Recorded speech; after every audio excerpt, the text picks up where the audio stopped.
जो आखिरी बात आपकी हुई है अभी इस ज़माने जो खारिज हुई है अर्जी, उसके बाद क्या बात हुई थी आपकी? मतलब देखिए, हम सबको बहुत उम्मीद था कि फाइनली सुप्रीम कोर्ट से सबको ज़मानत मिल जाएगी, और 5 साल में क्योंकि ट्रायल भी शुरू नहीं हुआ है इस केस का, तो ज़मानत मिलना वाज वेरी बेसिक। मतलब जब इतने लंबे अरसे से ट्रायल नहीं चलता है, तब ज़मानत हो जाना ही बहुत नॉर्मल बात होना चाहिए था। और सुप्रीम कोर्ट क्योंकि देश की सबसे एपेक्स कोर्ट है, we were all very hopeful. तो सब लोगों को बहुत धक्का लगा जब ये ऑर्डर आया। सब लोग ही तो बहुत मतलब we were feeling very hopeless. तो बातचीत में भी वो होपलेसनेस आ रहा था। ऑर्डर के बाद आपका एक ट्वीट बहुत वायरल हुआ है, जी, क्या था उसमें? ये बस बातचीत ऑर्डर के तुरंत बाद उमर ने कॉल किया था। फ़ोन कॉल भी होता है जी। Daily phone call. तो फ़ोन कॉल किया था। कॉल करके यही बोला कि एक तो हम सब बहुत खुश भी थे उस दिन, क्योंकि जो 5 लोग जैसे गुलफिशा को, मिरान को, ये लोग भी तो दोस्त ही है ना। ये लोग भी तो बहुत 5 साल से हम इनके परिवार को भी इतने करीब से जान गए, और एक साथ हम लोग कोर्ट में मिले हैं। इनका भी तो उतना ही गम, उतना ही एक हताश, एक मतलब बहुत फ्रस्ट्रेशन चल रहा था। तो जी। उसका बहुत खुशी था हम लोग, जबकि उमर और शर्जील को नहीं मिला। लेकिन फिर भी गुल के लिए, शिफा भाई के लिए, शिफा और रहमान, मिरान, शदाब, इन सब के लिए बहुत खुशी थी। तो उमर ने भी वही बात बोला कि मैं बहुत खुश हूँ कि एटलीस्ट इन लोगों को मिल गया है। तो चलो कुछ लोग तो आज़ाद हुए, उसकी खुशी बहुत है। लेकिन बाकी मैं बोला कि मैं कल आ रही हूँ मिलने। तो वो बोला कि हाँ आ जाना, मतलब अब तो मतलब ज़िंदगी ही यही। अब तो ज़िंदगी यही है। ऐसे ऐसे शब्द क्या पहले भी उन्होंने इस्तेमाल किए हैं, या इस बार थोड़ी ज़्यादा नाउम्मीदी या निराशा थी?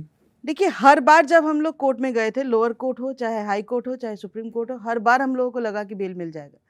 क्योंकि ये केस, हमें पता है कि ये केस बिल्कुल ही मतलब बेकार केस है, और इससे ज़मानत मिल जानी चाहिए। और ख़ास करके जब समय बढ़ता गया, जब ट्रायल नहीं हुआ, तब और स्ट्रॉन्ग चांसेस हो गया बेल मिलने का, क्योंकि दैट इज़ हाउ ये लोग लॉ सवाल शुरू करें, मैं ऑपरेट। बस एक डिस्क्लेमर दे दूं कि we are not trying to make him hero, we are not glorifying him, मगर इस सच से भी हम इनकार नहीं कर सकते कि 5 साल बिना ट्रायल के उमर खालिद जेल में है। कल को अदालत में अगर जुर्म साबित हो जाता है तो जाहिर सी बात है सज़ा मिलेगी, लेकिन अगर जुर्म साबित नहीं होता है तो 5 साल जो अभी गुजारे हैं जेल में, और अभी 1 साल तक आप ज़मानत की अर्ज़ी नहीं दे सकते, तो मतलब 6 साल तो मिनिमम जेल में गुजर ही जाएगा। तो अपने उम्र के इस प्राइम में अगर 6 साल आप जेल में गुजारते हैं तो उसका कॉम्पनसेशन कैसे होगा, ये सवाल आज नहीं तो कल ज़रूर शुरू होगा। मैं चाहूँगा कि जो मेरी टीम है वो भी उमर खालिद को डिकोड करने की कोशिश करेंगे आपसे। मनु ज्योत्सना, आपने कहा कि ये बिल्कुल बेकार केस है आपके मुताबिक, जैसा आप कह रही हैं। सुप्रीम कोर्ट ऐसा नहीं मानता है, और जो उनके ऊपर धाराएं लगाई गई हैं यूएपीए के तहत 43D5 जो लगाई गई है, उसमें कोर्ट को ये राइट है कि बिना दलीलें सुने वो सामने वाले की पहली नज़र में इस आधार पर उनकी बेल रोक दे कि संगीन इल्ज़ाम इनके ऊपर। कितनी उम्मीद आप कोर्ट से? सबसे बड़ी अदालत ने ये कहा है। देखिए, सुप्रीम कोर्ट में बहुत सारे यूएपीए के मैटर में बेल दिया है लोगों को 43D5 के बावजूद। के नजीब के केस में सुप्रीम कोर्ट में एक बहुत अच्छा जजमेंट दिया है। वर्नॉन गोंजाल्वेस के केस में, भीमा कोरेगांव के, अभी हाल ही में सुप्रीम कोर्ट ने अच्छा जजमेंट दिया है। साथ साथ शोमा सेन के केस में यही सुप्रीम कोर्ट ने अच्छा जजमेंट दिया है। वो सारे भी यूएपीए के ही केस थे, लेकिन यूएपीए के केस और 43D के बावजूद सुप्रीम कोर्ट ने यही माना कि आर्टिकल 21 राइट टू लाइफ है, वो अगर किसी भी तरीके से उस पर चोट पहुंच रहा है, लंबे अरसे किसी को जेल में रखने के कारण, तो liberty, as an act of liberty, upholding liberty, bail मिलना चाहिए। तो ये सारे जजमेंट्स भी तो आए हैं, ये सारे जजेस भी तो वही सुप्रीम कोर्ट में बैठ के ही जजमेंट दिया है। तो हाँ, देयर आर जजमेंट्स जिसके तहत यूएपीए का केस क्योंकि है इसीलिए बेल खारिज हो सकता है, लेकिन क्योंकि ये दूसरे जजमेंट्स भी आए हैं उसी कोर्ट से, इसीलिए हम लोगों की उम्मीद थी कि इस बार हो जाएगी। आपने एक आर्टिकल लिखा था जब 1 साल हो गया था उमर को, तब आपने लिखा था कि टाइम टू रिपील यूएपीए। उसमें था कि जेल इज ए एक्सेप्शन और बेल इज अ रूल, तो उसमें रिवर्स हुआ है वो यूएपीए की वजह से। तो क्या आपको लग रहा है, तब आपने लिखा था जब 1 साल हुआ था वो, अभी और ज़्यादा अरसा हो गया है, 5 साल इस बात को हो गए, तो क्या अभी भी उस चीज़ की ज़रूरत लगती है? और वो आपके इमोशंस के वो मेरा वक्त नहीं गुजरा, अब मैं कॉरिडोर्स में बैठती हूँ, सुप्रीम कोर्ट के को मैं कितने अच्छे से जान गई हूँ, तो ये सारे जो इमोशंस हैं वो आप में क्या चेंज लेकर आए हैं? और क्या अभी भी लगता है कि आवाज़ उठनी चाहिए कि यूएपीए को रिपील करना चाहिए? देखिए, UAPA as a law, UAPA में अभी तक करीब करीब 3% कन्विक्शन है। उस कन्विक्शन का भी मतलब जितने कन्विक्शन हुए हैं उसका भी बहुत वो है, मतलब बारीकी में अगर देखा जाए तो वो छोड़ भी दे 3%, सिर्फ 3% कन्विक्शन हुआ है यूएपीए में, बाकी तो केसेस कन्विक्ट नहीं हुए हैं। तो ये तो this is a data, it's a fact जो हमारे सामने है।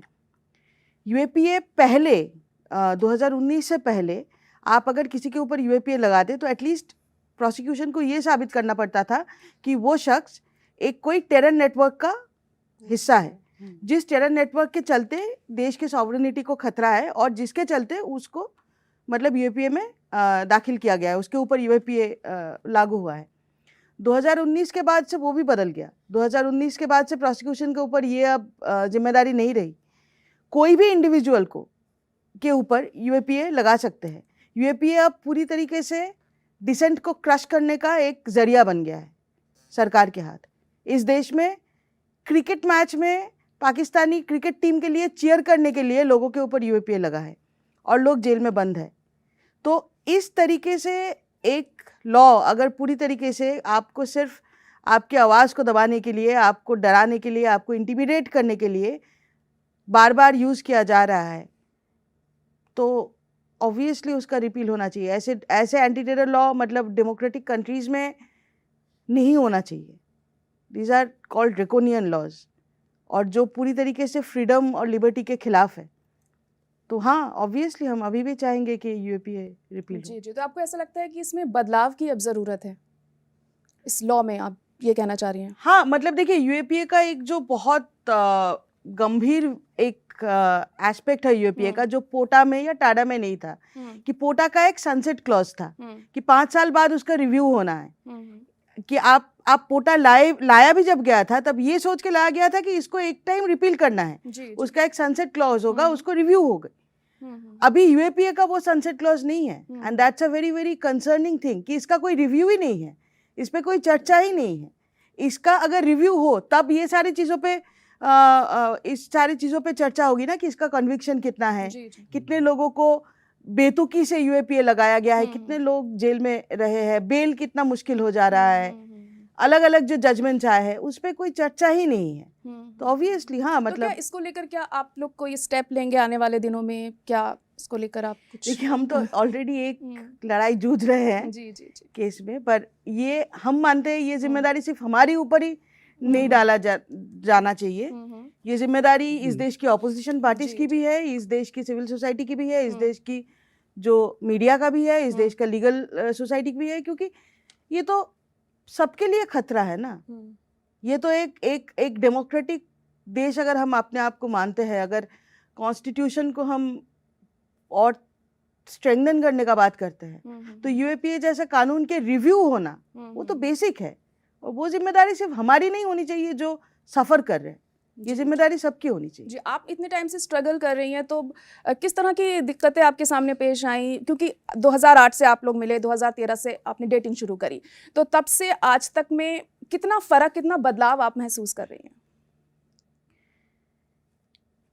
देखिए, मतलब ये जो टाइम आपने बताया 2013, उसके बाद तो देश ही बदल गया ना। देश बदल गया, मीडिया बदल गई, समाज बदल गया, पुलिस बदल गया, लोकतंत्र ही बदल गया। हम सबकी ज़िंदगी उससे अफेक्टेड है। मेरा कोई सिंगल आउट बात नहीं है। सबकी ज़िंदगी अफेक्टेड है, सबके मन में डर पैदा हो गया अलग अलग तरीके का, सबके ऊपर प्रेशर है, सब लोग एक साइकोलॉजिकल वॉरफेयर से गुजर रहे हैं। हम अलग नहीं है उसमें, हम भी उसी देश के नागरिक है जो बदल गया, जो देश